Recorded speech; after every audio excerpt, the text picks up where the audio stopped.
ये है $10,000 की सुशी और ये है $10 की सुशी। देखते हैं इस कैट को कौन सी सुशी पसंद आएगी। ओह ओके, $10 वाली पसंद नहीं आई। ये $10,000 वाली को सूंघ रही है। ओह, शायद उसे वो पसंद है। अरे भाई, यहाँ दूसरे वाला भी रखा है।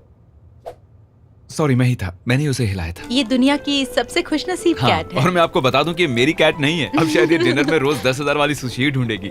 क्यों आयरिस, क्या कहती हो? ओह, नहीं। अगर आपके पास 10,000 पड़े हैं तो आप भी अपनी बिल्ली को ही खिलाई।